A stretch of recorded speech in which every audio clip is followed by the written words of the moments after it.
Uma pesquisa do Datafolha divulgada hoje pelo jornal Folha de São Paulo aponta que 1/3 dos brasileiros concordam com as opiniões do presidente Jair Bolsonaro. Ainda segundo o levantamento, o presidente tem 33% de aprovação dos brasileiros. Para analisar o cenário político do país, nós contamos com a presença do cientista político e professor da Unicinos, Bruno Lima Rocha, e do economista João Portela. Professores, sejam bem-vindos. Bom, o presidente Jair Bolsonaro tem colecionado diversas declarações polêmicas nos últimos tempos, mas pelo que mostra a pesquisa Datafolha, boa parte da população concorda com ele em vários temas, que vão desde a demarcação de terras indígenas à política ambiental do governo. Bolsonaro navegava em águas seguras, ou o excesso de declarações fortes tem um limite dentro da política, ele vai acabar conquistando inimigos que estavam próximos a ele, na visão de vocês, ou isso faz parte, é um segmento da campanha que já tinha declarações fortes durante esse processo? Vou começar com o professor Bruno, depois o professor Portela, e a gente vai invertendo, mas fiquem à vontade para conversar. Tá bem, então. Bom, obrigado pelo convite, agradeço a presença do debatedor. Bives, essa dúvida a gente já trouxe aqui para o ar algumas vezes, né? Se era uma cortina de fumaça ou era de fato uma constituição de forma de governo. Eu estou convencido que é uma forma de governar. Manter um clima acirrado, polemizar em demasia, divagar sobre a ciência, questionar a capacidade científica do Estado brasileiro, INPE, IBGE, as universidades, tudo aquilo que o país conseguiu construir de saber acumulado ao longo de 50, 60 anos, tá bem? Por outro lado, o presidente Jair Bolsonaro ele navega em águas turbulentas. Eu vou tentar explicar por quê. Tem um limite para o liberalismo político brasileiro tolerar a intolerância. A gente sabe que esse limite é tênue. 64 tem para mostrar que é muito tênue. Tem os arrependidos de vez, né? Ficou um momento clássico na política brasileira. O Correio da Manhã, com o editorial Fora e Basta, e na sequência já se arrepende na primeira semana.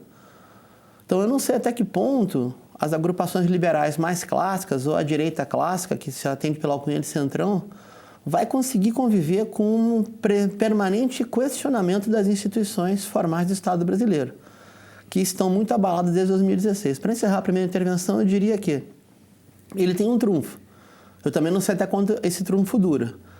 E esse trunfo não é a pregação de Olavo de Carvalho, não é a direita agrária brasileira que tem uma visão, no meu entendimento, absurda de expandir a fronteira agrícola e não ver a biodiversidade como algo estratégico para o país, mas ele tem uma caixa de ressonância que não é a totalidade, não é uma parcela importante das igrejas neopentecostais que reproduzem de forma diluída, difusa, a sua forma de pensamento. Para citar um guru da campanha do Trump, Roger Stone fala o seguinte, que as campanhas políticas são entretenimento de baixo nível. E ele continua nesse mesmo entretenimento de baixo nível. Professor Portela, a sua opinião. Acho que é uma superlativização das declarações do presidente, né? E também acho que não é algo, digamos assim, estruturado, né?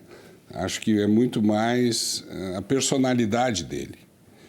Ele tem uma personalidade que não mede o confronto. Se precisa ir para o confronto, ele vai. E isso é bastante, às vezes, negativo em termos de país, porque, digamos assim, ele precisaria ter uma postura mais de presidente, né, para não provocar, como se diz, ficar nesse clima de campanha eleitoral, né? Quer dizer, ele hoje é o presidente, governa para todos os brasileiros e ele deveria ponderar um pouco mais as suas declarações. Por outro lado, me parece que é muito mais uma característica pessoal dele. Ele sempre foi assim, ele continua sendo assim como presidente, né? Conforme eu disse no início, acredito que há uma, digamos assim, está se dando importância em demasia para algumas dessas declarações, né? Mas não no sentido de que acha que tenha algo estruturado em relação a isso. Bom, agora eu vou inverter, vou pegar com o professor, já que é a sua especialidade, professor, Sim. a economia. Né? E aí, agora nós vamos...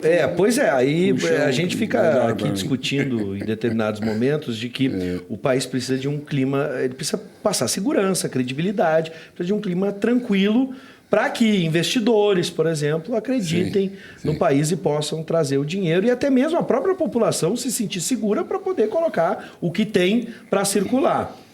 Esse estilo do presidente, ele pode, deve estar impactando a economia, pode ameaçar, porque assim, a gente tem o presidente com as suas declarações, mas tem o trabalho do Congresso, tem os projetos, tem os ministérios trabalhando. Então, como é que a gente pode entender isso? O investidor, ele lê as ações muito mais do que o senso comum. Ele está muito mais preocupado com ações do que com discursos. Então, aquilo que é meramente discurso não vai afetar seriamente a economia. O que afeta a economia são ações, né? Aprova ou não aprova a reforma da Previdência, aprova ou não aprova uma reforma tributária, o judiciário com as suas decisões no dia a dia, de primeira, de segunda instância, se essas decisões têm um cunho hermenêutico ou não, isso afeta diretamente a economia, mas muito mais as ações do que propriamente um discurso. Eu acho que o mercado até já está mais ou menos, digamos assim, já está entendendo que o que ele fala é discurso, né? Porque muita coisa ele fala, depois volta atrás, né? E acho que já estão dizendo, é discurso político mesmo, e o mais importante são as ações. É isso que vai implicar na economia. E quais são essas ações? As reformas, de que forma elas vão ser encaminhadas e como serão conduzidas e se terão realmente um efeito ou não, e a questão da segurança jurídica, que é fundamental para o país. Eu vejo aí um grande problema, né? Porque, infelizmente, o nosso judiciário ele tem sérios problemas em todos os níveis, né? Em todos os níveis, né? Da contaminação hermenêutica das decisões, né? E isso sim, isso afeta seriamente a economia, porque traz insegurança jurídica. Professor Bruno.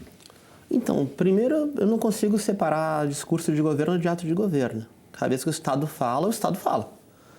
Se o presidente da República diz que o INPE está mentindo, então ninguém vai respeitar zoneamento agrícola. E como é que vai ter uma ordem de um juiz para a Polícia Federal ir lá e pegar madeireira se o INPE está mentindo, aquela imagem está errada? Já afetou a economia da Amazônia, por exemplo.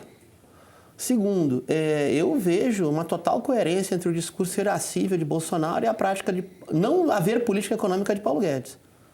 A linha chilena implantada pelo ministro da Economia, super-ministro da Economia, só se dá em regime de exceção ou em caos.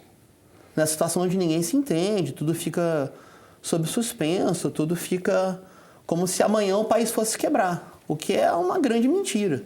País no mundo nenhum quebra a nossa própria moeda. Impossível. País no mundo nenhum precisa de arrecadação de imposto para investir, ao contrário. Agora, quando tudo isso vem junto com um ataque criminoso contra o BNDES, criminalizando a única política industrial que a gente tem, não respeitando, por exemplo, zoneamento agrícola, acordos internacionais que vão a favor de um país biodiverso, isso aí vem junto com a política de uma expansão de uma commodity violenta, que inclusive possibilita a venda de terras, a gente tem uma coerência total entre o discurso de Bolsonaro e uma prática política predatória de destruição da infraestrutura instalada no país. É o que eu vejo, pelo menos. Gostaria muito de ver um debate, por exemplo, da reforma da Previdência que levasse em conta a auditoria que o Senado fez, porque alguém está prevaricando, que alguém está mentindo. A auditoria do Senado anterior disse que não tem déficit, que tem a má alocação de recursos, ou um déficit projetado.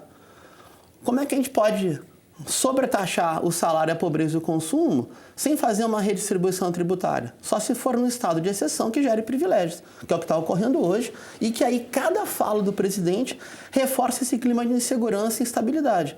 Agora, quando essa insegurança e instabilidade chega a órgãos centrais do Estado brasileiro ou a grupos que conseguem impor a sua vontade sobre o país, ele realmente fica com baixa condição de governo. Tanto é que vejo o protagonismo do presidente Rodrigo Maia à frente da reforma da Previdência, por exemplo. É aí que eu quero chegar agora. A questão, por exemplo, de ataque violenta ao BNDES foi feito no governo anterior, quando se distribuiu o dinheiro do BNDES tipo Silvio Santos. O Joaquim Levy saiu do BNDES por quê, Quem quer dinheiro? Quem quer dinheiro? Isso você não está sendo sério com o seu diploma de economia, né, por favor. Eu lhe ouvi, por favor. Mas eu não fui irônico, não. Eu lhe ouvi. Não estou... Está sendo irônico. Mas realidade. Vamos, cada um... Ataque criminoso ao BNDES. A gente não. foi distribuir dinheiro para países sem condições de pagar, Não enfim. deu dinheiro para país nenhum, deu dinheiro para o investidor empresários, brasileiro. Grandes empresários que receberam dinheiro. Vamos fazer réplica e tréplica. Isso foi ataque criminoso ao BNDES. Pois não. Então, vamos, né? Primeiro lugar, isso aí. Segundo lugar, a questão tributária. Hoje, quem paga mais imposto é quem ganha menos. Isso é estatística, isso está provado, né? Quer dizer, a carga tributária sobre aqueles que ganham menos é muito maior do que sobre os que ganham mais. O consumo já é taxado no Brasil. Então, realmente, nós precisamos mudar essa lógica tributária. E sobre a reforma, como é réplica e tréplica, eu vou colocar a questão do estudo do Senado, por exemplo. Tem a questão do INPE também, né? Ficou mais do que provado de que houve uma manipulação ideológica na divulgação dos dados, né? Há uma manipulação ideológica. Meu Deus. E aí se usa essa manipulação ideológica, né, para, enfim... Que loucura. Né? Há uma manipulação ideológica na divulgação dos dados, isso ficou bem claro. Né? E a reforma da Previdência, você alegar que não existe déficit, né, é tipo algo surreal, né? Algo surreal. Quer dizer, sabemos que existe déficit e sabemos que, principalmente na Previdência do servidor público. Que absurdo. E exatamente na Previdência do servidor público, que é um sistema impagável. É um sistema, o Estado do Rio Grande do Sul é a prova disso. E o país todo se arrasta para um precipício nessa questão, bem claro, isso não é discurso político. Se faz um discurso político em torno disso, mas não é um discurso político, é uma realidade que está acontecendo e que vai se agravar cada vez mais. Garantir a tréplica do... Bom, vamos lá, né? Primeiro eu gostaria que alguém da área da climatologia, da meteorologia se manifestasse, né? Questionar o INPE isso beira o surrealismo. Ou vale tudo para fazer política? Daqui a pouco é revisionismo histórico, né? Uma vez já nesse programa eu vi, de tríssima memória, alguém que disse que não teve escravidão. Lembra disso? Tu lembra disso? Tu é o âncora do programa? Então, está beirando o irrealismo. A outra, teve uma auditoria do Senado Federal, alguém está prevaricando. O Senado fez a auditoria. A Associação dos Auditores Fiscais da Receita da Previdência fez a auditoria. Salário do servidor público não tem teto. Então, corta-se o que está acima do teto. Faça-se cumprir a Constituição. A Constituição não vale para todo mundo. Ou não vale para supercarreiras de Estado. Terceiro, o próprio Joaquim Levy, alguém de péssima memória, alguém que ajudou a derrubar o segundo governo Dilma, saiu do BNDES muito em função, porque ele estava lá há um tempo e disse que não tem nada. Não tem nada. Tem política de balcão? Teve política de balcão. Qual país capitalista não faz política de balcão com as suas empresas? Eu, ideologicamente, não sou a favor. Agora, você pegar um banco de fomento do porte do BNDES, que pode injetar capital na economia brasileira, pode alimentar a indústria brasileira, pelo menos aquela que não é preguiçosa, que vive de importação, ou fazer achar que é o governo, e dizer que o banco de fomento é um antro, e porque emprestou dinheiro para país, nenhum país, o dinheiro é para a empresa para investir no outro país. Todos os países do mundo têm projeção de poder fazem isso, a não ser que a gente também, né, escancare a condição de colônia subalterna, não tem mais política externa brasileira independente nenhuma, né? Vamos vender minério e soja o resto da vida e torcer para não comprar muito produto industrial para quebrar o que sobrou aqui. Essa é a dimensão que a gente está hoje. Bom, eu tenho 10 minutos ainda nesse debate, então eu vou dividir para 5 para cada um e vou juntar duas questões, tá? Ok. É a seguinte, vamos voltar lá no comportamento do presidente Jair Bolsonaro, tá? A gente pode imaginar que hoje, em um determinado momento, a gente viu isso, uma espécie de Bolsonaro versus Paulo Guedes em algumas das suas declarações. Eles hoje estão em harmonia e trabalham para o seu projeto econômico e a relação com o Senado e Congresso. Né? Agora há pouco o professor Bruno e o professor Portela lembraram da relação com o Rodrigo Maia, que também foi uma relação estremecida em um determinado momento. E o Rodrigo Maia parece que puxou, então, pelo menos se aliou na questão da reforma da Previdência. Agora, outras questões, vai haver esse protagonismo e essa aliança com o Rodrigo Maia? Vocês imaginam o que nessas relações entre os ministros e também Congresso e Senado com Jair Bolsonaro? Professor Portela. A relação do presidente com os seus ministros é algo que... como é que a gente vai opinar? Né? De repente eles estão em harmonia ou pode não estar. Né? Ele é o presidente da República e ele escolhe os seus ministros. O que eu vejo hoje é que há uma afinidade e que as coisas estão andando de acordo com o que, enfim, eles mesmos estabeleceram lá nos seus objetivos, né? Agora, já vi muitas ocasiões em que ocorre uma desavença entre isso vale tanto para o governador com os secretários ou o prefeito com seus secretários. Em algum momento pode haver uma discordância e essa harmonia ser quebrada, né?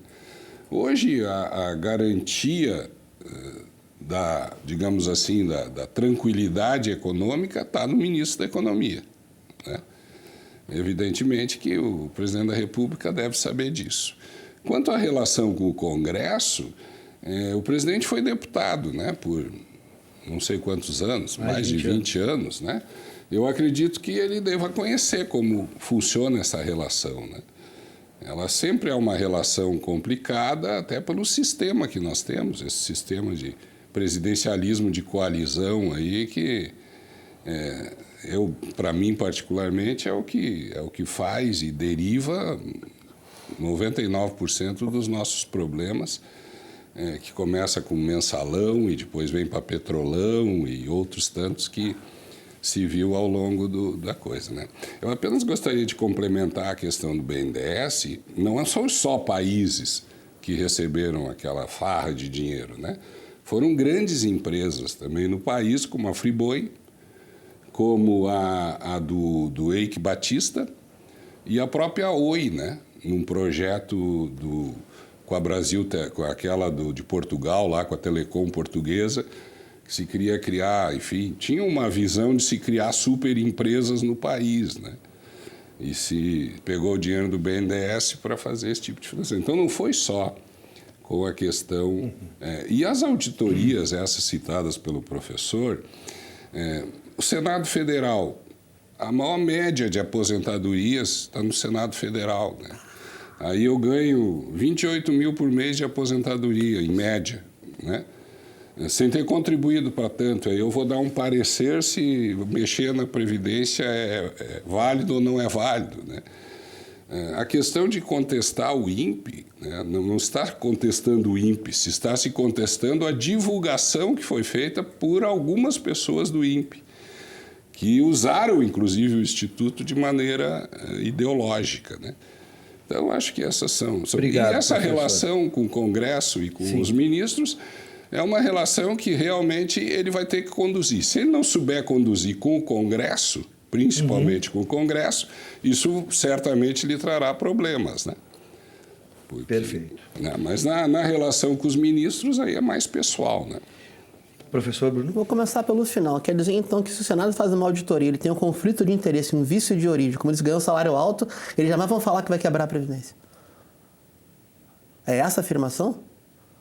Vamos supor, eu conheço centenas de pesquisadores sobre segurança pública, que não são policiais e não são bandidos, então eles têm um vício de origem, ao pesquisar um objeto que não lhes pertence, ou que eles estão afastados do núcleo da violência urbana. Isso é absurdo.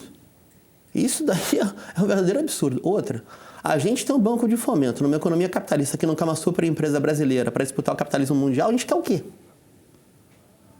Ou quem vai financiar a indústria brasileira? O banco privado? Aonde? Ou um aplicador financeiro que entra para ficar 4 meses e vai embora? Agora, diminuiu um pouco os juros no Brasil, aumentou um pouquinho os juros nos Estados Unidos e vão correndo para lá? Vão correndo para o Fed? Ou investimento e aplicação financeira é a mesma coisa? Então, rasgar tudo. Então, acabou tudo, acabou o debate. Se é por aí, a gente não tem plano conceitual para debater nada. É essa desinformação que o próprio presidente utiliza, né? Com a sua virulência toda. Sobre a relação com o Congresso, eu particularmente vejo o Congresso como um ente cada vez mais autônomo. Estou sendo franco com isso. Eu vejo o Centrão, né, que é a cunha da direita brasileira que se chama de centro, ele se articula momentos muito importantes desde a Constituinte. Tem um livro exemplar do professor René Dreyfus, O Jogo da Direita, que mostra como o Centrão se articula na Assembleia Constituinte. Então, quanto à política mais ou menos vista como necessária pelos grupos que mandam no país, aquelas 77 mil pessoas que têm aplicação com juros da dívida e etc., aqueles que têm 7% do PIB lá fora em fundo especulativo, o Congresso vai atender os interesses das suas relações de clientela e esses grupos de pressão, não tenho a menor dúvida disso. A pergunta é qual é o limite da condição irascível do governo Bolsonaro. Tá? E eu me questiono com muita franqueza, não tenho informação de dentro de Federação de Indústria, né? Creio que a agenda da Fiesp foi uma das formas que derrubou o governo Dilma, mas qual é a relação do ministro Paulo Guedes com a indústria brasileira? Ou não é para ter mais indústria no Brasil? Porque um dos primeiros atos administrativos foi acabar com o ministério que atendia a indústria, que era o MDIC. A gente discutiu aqui nesse programa, inclusive com o debatedor liberal, dizendo, olha, foi um susto, porque o empresariado não tem mais a sua interlocução privilegiada. Então essa é a hierarquia também. O primeiro passa pela especulação financeira, que pode ser especulação direta no Congresso ou especulação junto com essa nova direita que chegou ao poder pelo voto, né, através de uma eleição para lá de contestado. Mas foi uma eleição. Então ele foi eleito e tem que governar para todo mundo. Parece que quer governar para os seus 30% de irascíveis que o seguem. Bom, eu quero agradecer a presença do cientista político e professor da Unicinos, professor Bruno Lima Rocha, e também do economista, professor João Portela. Sejam sempre bem-vindos e a gente retoma o debate em uma outra oportunidade. Muito obrigado.